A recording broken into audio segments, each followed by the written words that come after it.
இயேசுவில் என் அன்பு சகோதர சகோதரிகளே, ஆண்டவர் நாமத்திற்கு சோத்திரம். தினம் ஒரு ஜப வழியாக பேசிக் கொண்டிருப்பது உங்கள் அன்பு சகோதரன் பிரபு. எப்படிங்க இருக்கீங்க? இன்றைய நாள் எப்படிங்க போச்சு? உங்களுக்கு மகிழ்ச்சியாக இருந்தீங்களா? எப்போவுமே சந்தோஷமாக இருங்க. ஆண்டவர் உங்கள் பேரில் களி கூறுகின்றார் என்பதை நீங்கள் ஒருபோதும் மறக்கக்கூடாது. மனுஷர் உங்களை குற்றப்படுத்தலாம், புறம் தள்ளலாம், பொய்யான குற்றச்சாட்டுகளை சுமத்தலாம், தவறாக புரிந்து கொள்ளலாம். நீங்களோ உங்களை குறித்து எனக்கு தகுதி இல்லை, போதுமானவை இல்லை என்று நினைக்கலாம். ஆனால் தேவன், என் பிள்ளையே, நான் உன் பேரில் களி கூறுகின்றேன். நீ என்னை தேடி வருவாய், என்னிடம் உதவி கேட்பாய், உன் வாழ்க்கையை என் கரங்களில் ஒப்படைக்கின்றாய். என்னை பின்பற்றுவதற்கு எந்த ஒரு தீங்கும் இல்லை என்று சொல்லியிருக்கார் இயேசப்பா. நான் உன்னில் மகிழ்ச்சி அடைகின்றேன். என் பிள்ளையை எப்போதும் உன்னை நான் விட்டு விலகுவதும் இல்லை, உன்னை கைவிடுவதும் இல்லை என்று வாக்குறுத்திருக்கின்றார். பார்த்தீங்களா? இன்றைய நாளில் நம்ம முடிவு பண்ணிக்கிறோம்ல, எனக்கு தகுதி இல்லைல்ல இந்த மாதிரி விஷயத்துக்கெல்லாம், சார் நான் இதுக்கெல்லாம் செட் ஆக மாட்டேன் போல இருக்குன்னு சொல்லி நீங்கள் அப்படியே தாழ்வாக நினைக்கவே கூடாதுங்க. எப்போவுமே உயர்ந்த இடத்துல நம்ம வச்சோன்னு வச்சுக்கோங்களேன், நம்ம வாழ்க்கை பிரைட்டாக இருக்கும். எத்தனை பேர் நம்ம மேலே குற்றச்சாட்டு வைக்கலாம், நீ இப்படிப்பட்டவன் அப்படிப்பட்டவன், பொய்யா கூட சொல்லலாங்க. ஆனால் நம்மளுக்கு தெரியும் நம்ம யார் அப்படின்ட்டு. நம்மளுக்கு படைச்ச நம்ம ஆண்டவராக இயேசு கிறிஸ்துவுக்கு தெரியும், இவன் அந்த தவறு பண்ணியிருப்பானா பண்ண மாட்டான்னு சொல்லி. யாருன்னு அவர் மேலே இருந்து பார்த்துட்ருக்கார்ல. அடுத்தவங்களுக்கு நீ பார்த்தோன்னா நல்லது செய்யணும் நல்லது செய்யணும் அப்படின்னு இல்லை. மனசாட்சிக்கு நீ நல்லவனா கெட்டவனான்னு பார்த்தோம் அப்படின்னா, இன்றைக்கி பார்க்குறதுக்கு எல்லாருமே நல்லவங்கள மாதிரி தான் இருக்காங்க பிரதர். யாரை நம்புறது யாரை நம்பக்கூடாதுன்னு தெரியல. கண்மூடித்தனமாக நம்பினாலும் எங்களுக்கு பிரச்சனையாக இருக்குது. ஐயோ என்னடா இதை நம்பி இப்படி மோசம் போயிட்டேன்னு சொல்லி இன்றைக்கி புலம்பி தவிச்சிட்ருக்கோம். இனி நம்புங்க, முழு மனசோட நம்ம ஆண்டவராகிய இயேசு கிறிஸ்து நம்ம ஒருபோதும் விட்டு விலக மாட்டாருங்க. நான் உனக்கு முன்பாக செல்கின்றேன், என்னை பின்பற்றி வா, என் பாதை நோக்கி வா, நான் பார்த்துக்கிறேன் அப்படின்னு சொல்லிட்டு இருக்காருங்க. இன்றைக்கி பரிசுத்தம் உள்ளவன் எவ்வளோ ஆரோக்கியமாக இருக்கான்றது பார்க்கும்போது அவ்வளோ சந்தோஷமாக இருக்கும்ல. ஆனால் இன்றைக்கி ஏகப்பட்ட நோய் நொடிகள்லாம் அவஸ்தைப்பட்டுருக்கோம்ல. கோடி ரூபாய் காசு இருந்தாலும் சரி, சொத்து சொகம் இருந்தாலும் சரி, அதை அனுபவிக்கிறதுக்கு தெம்பு இல்லையே. மருந்து மாற்ற தான் கடைசி வரைக்கும் ஓடிட்டுருக்கேன் உடம்புல அப்படின்னு சொல்லுவாங்க. எத்தனை பேர் ஆமாவா இல்லையா? இன்றைக்கி அவங்களெல்லாம் பார்க்காதீங்க. இன்றைக்கி நோய் நொடி இல்லாதவன் தாங்க ஆரோக்கியமான மனுஷன். கோடி ரூபாய்க்கு சொந்தக்காரன் அவன் தான் அப்படின்னு சொல்ல முடியுமா? இல்லை. ஏகப்பட்ட பிரச்சனைகள் உடலுக்குள்ளே. வெளியே பார்க்கும்போது அழகாக இருக்கும், தோற்றங்கள் அழகாக இருக்குது, ஆனால் உள்ளுக்குள்ளே எல்லா பார்ட்ஸும் டேமேஜாக இருக்குது. வெளியே தெரிய மாட்டேது. என்ன பண்ணுறோம்? அட்ஜஸ்ட் பண்ணிக்கிறோம், மாத்திரை போட்டு மேனேஜ் பண்ணிக்கிறோம். ஓகே, வெளியெல்லாம் போனால் கிருன்னு வருது பிரதர், என்னன்னே தெரில, கண்ணு மங்கலாயிடுச்சு, தலை சுற்றுது, காது கேட்க மாட்டுது, நடக்க முடியல, கை வலி கால் வலி, உடலுக்குள்ளே ஏகப்பட்ட பிரச்சனைகள். ஆனால் வெளியே பார்க்கும்போது கொஞ்சம் ட்ராமா பண்ணிகிட்ருக்கோம், என்ன பண்ணுறதுன்னு தெரியல, ஆனால் எதாவது கேட்டுருவாங்களோ அப்படின்னு சொல்லி.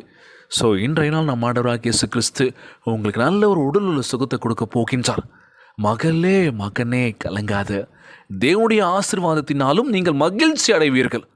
இயேசு உங்கள் பேரில் மகிழ்வது போது நீங்கள் ஒருபோதும் சோர்ந்து போக போவதில்லை.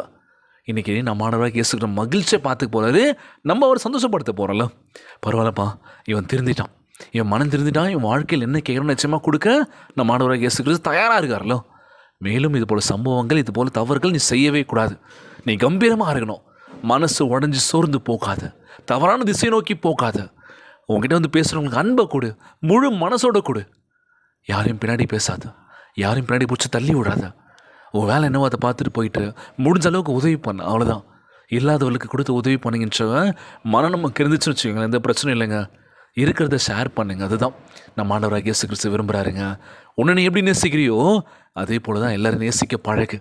வாழ்க்கை சிறப்பாக இருக்கும். வாழ்க்கையில் நம்ம ஜெயிக்கிறேன்னு மட்டும் நினைக்காதீங்க. ஒவ்வொரு நாளும் நீங்கள் நல்ல விஷயங்கள் பண்ணிகிட்ருக்கீங்க, ஜெயிச்சுக்கிட்டு தான் இருக்கீங்க. உங்களை நீங்கள் தாழ்வாக நினைக்காதீங்க. எனக்கு தகுதி இல்லைன்னு மட்டும் சொல்லாதீங்க, என்கிட்ட போதுமானது இல்லைன்னு சொல்லாதீங்க. எல்லாமே நம்ம தகுதிப்படுத்திக்கணும். போதுமானது வச்சு நம்ம என்ன பண்ணலான்னு சொல்லி யோசிக்கணும்ல. நிச்சயமான மாணவராக இயேசு கிறிஸ்து நமக்கு நல்ல ஞானத்தையும் நல்ல உடல் வலிமையும் கொடுக்க தயாராக இருக்கின்றார்.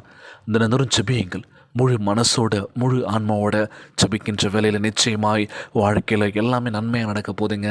சோர்ந்து போகாதீங்க, உற்சாகமாக இருங்க. இன்றைய நாள் ஜெபம். உலகில் வாழ்கின்ற எல்லாருக்கும் நம்ம ஜெபிக்க போகிறோம். ஜபத்திற்குள்ளாக பயணிப்போமா. எங்களை மிகவும் அதிகமாய் நேசிக்கின்ற அன்புள்ள ஆண்டவராகிய இயேசுவே, இன்றைய நாள் வாக்குறுதி வசனத்திற்காக நன்றி ராஜா. ஆண்டவரே, எங்கள் பேரில் நீ மகிழ்ச்சி அடைகின்றீர் என்பதற்காகவே சோத்தரிக்கின்றனப்பா. எங்களுடைய தோல்விகளுக்கு அப்பால் எங்களை கண்டு உடைந்த எண்ணில் ஒரு அழுகை பார்த்து உம்முடைய தயவை எங்கள் வாழ்வில் ஊற்றியதற்காகவே சோத்தரிக்கின்றன ஆண்டவரே. தகப்பனே, எங்கள் குற்றங்களை, எங்களுடைய வருத்தங்களை, எங்களுடைய குறைகளை உம்மிடம் ஒப்படைக்கின்றோமப்பா. உம்முடைய சந்தோஷத்தினால் எங்களை பலப்படுத்துவீராக. எங்கள் பேரில் களி கூறுங்க ராஜா. எங்களுடைய பலவீனங்கள் மேல் நாங்கள் எழும்பி உம்முடைய கிருபையை பெற்றுக்கொள்ள உதவி செய்யுங்கப்பா. நீர் வாக்கு பண்ணும்படியே உம்முடைய ஆசீர்வாதங்கள் ஒன்றின் பின் ஒன்றாக தொடர்ந்து பாய வேண்டும் என்று கேட்கிறோம்ப்பா. இன்றைக்கு நாங்கள் உம்முடைய அன்பை பலனை பெற்றுக்கொள்வதோடு எங்கள் பேரில் நீர் மகிழ்ச்சி அடைவதைக் கண்டு மகிழ்ந்த இந்த ஜபத்தை ஏறெடுக்கின்ற ஆண்டவரே. இந்த ஜபத்தை கேட்டுக்கொண்டிருக்கின்ற அன்பு சகோதர சகோதரிகள், என் அன்பான உறவுகள் எல்லோரையும் பத்திரமா பார்த்துக்கோங்கப்பா. யாருக்கு எந்த கஷ்டங்கள் துன்பங்களை கொடுத்துடாதீங்க ராஜா. நோய் நொடியினால் அவதிப்பட்டு கொண்டிருக்கின்ற என் அன்பு சகோதர சகோதரிகளை உமது கரங்களால் தொட்டு அகற்றி போடுவீராக. உம்மால் கூடாத காரியம் ஒன்றும் இல்லாண்டவரே. எங்களை பலப்படுத்துகின்ற கிறிஸ்துவினாலே எல்லாவற்றையும் செய்ய பலனுண்டு என்று சொல்லி கேங்கப்பா. எங்களுக்கு உடல் தெம்பு கொடுங்க, வலிமையை கொடுங்க, நோய் நொடி இல்லாத ஒரு வாழ்க்கையை கொடுங்கன்னு சொல்லி கேட்குறப்பா. ஒவ்வொரு குழந்தை செல்வங்களை ஆசீர்வதிங்க, உடல் தெம்பும் வலிமை தர வேண்டும் என்று கேட்குறப்பா. கணவன் மனைவிக்குள்ள ஒற்றுமையை கொடுங்க, சமாதானத்தை கொடுங்கப்பா. ஒவ்வொரு குடும்ப உறவுகள் மகிழ்ச்சியாக இருக்க வேண்டும் என்று இன்றைய நாள் ஜெபம் இயேசுவின் விலையேற பெற்ற நாமத்தினாலே ஜெபிக்கின்றேன் நல்ல பிதாவே. ஆமேன், ஆமேன். இயேசுவுக்கே புகழ், இயேசுவுக்கே நன்றி. மரியே வாழ்க. God bless you all.